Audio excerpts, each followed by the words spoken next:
ధనుసు రాశి వారికి ఈ వారం సానుకూలంగా కొన్ని పరిస్థితులు గోచరిస్తున్నాయి, కొన్ని సానుకూలంగా గోచరించడం లేదు.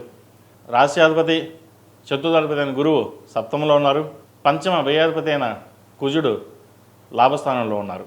సప్తమాధిపతి దశమాధిపతి అయిన బుధుడు దశమంలో ఉన్నారు. గడిచిన కొన్ని వారాల కంటే కూడా వీరికి ఈ వారం చాలా వరకు బాగుందని చెప్పచ్చు. ఉద్యోగరీత్యా వ్యాపారరీత్యా సానుకూల పరిస్థితి గోచరిస్తోంది. ప్రమోషన్ కోసం, ట్రాన్స్ఫర్స్ కోసం ఎవరైతే ప్రయత్నాలు చేస్తున్నారో అవి సానుకూలపడతాయి. ట్రాన్స్ఫర్ అయ్యే అవకాశం ఎక్కువగానే గోచరిస్తుంది. విదేశాలకు వెళ్ళాలనుకునే వారికి ప్రయత్నాలు ప్రారంభించండి. అదేవిధంగా భూ సంబంధించిన విషయ వ్యవహారాలు వీరికి సానుకూలపడ్డా కొంత నిదానంగా సాగడం జరుగుతుంది. కన్స్ట్రక్షన్ ఫీల్డ్లో ఉన్న వారికి, కాంట్రాక్ట్లో ఉన్న వారికి మంచి అవకాశాలు కలిసి వస్తాయి. వచ్చిన అవకాశాలని సద్వినియోగపరుచుకుంటారు.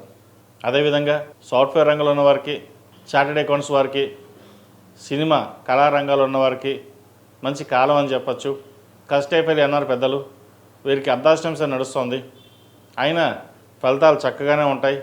కొంచెం ఆలస్యం అవుతాయి. ఆలస్యం అయినా సరే ఫలితాలు అనేది తప్పకుండా లభిస్తుంది కూడా. ఈ రాశిలో జన్మించిన విద్యార్థులకు కాలం అనుకూలంగా ఉంది. విదేశీ సంబంధించిన విషయ వ్యవహారాలు అంత అనుకూలంగా లేవు. ఇక్కడే మంచి యూనివర్సిటీ కావచ్చు, కాలేజీలో కావచ్చు, మీరు చేసే ప్రయత్నాలు ఏవైతే ఉన్నాయో అవి ఫలిస్తాయి. కష్టానికి తగిన ప్రతిఫలం కూడా లభిస్తుంది.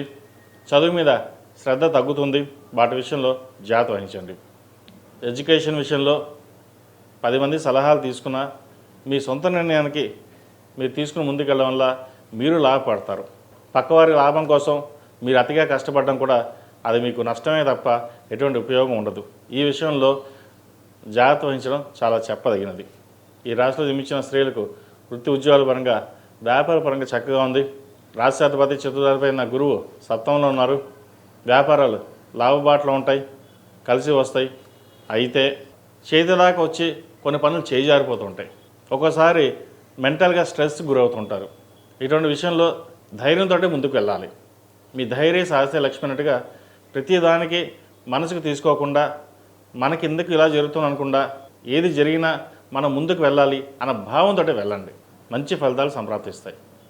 ఈ రాశి వారు ప్రతిరోజు ప్రతినిత్యం ఆరావళి కుంకుమ, కుబేరు కుంకుమతోటి ఈ నవరాత్రుల అమ్మవారిని పూజించండి. అదేవిధంగా లక్ష్మీ తామూర్తులతో నువ్వుల నూనె పోసి దీపారాధన చేయడం చెప్పదగినది. వీరికి అర్ధాష్టంశ నడుస్తుంది కాబట్టి ప్రతిరోజు నువ్వుల నూనెతోటి దీపారాధన చేయండి. ఈ రాశిలో జన్మించిన వారికి కలిసి వచ్చే సంఖ్య 5, కలిసి వచ్చే రంగు తెలుపు. ఏదైనా పని మీద బయటికి వెళ్ళినప్పుడు గురువారం కానీ శుక్రవారం అడిగిన వెళ్ళండి. మంచి ఫలితాలు సంప్రాప్తిస్తాయి.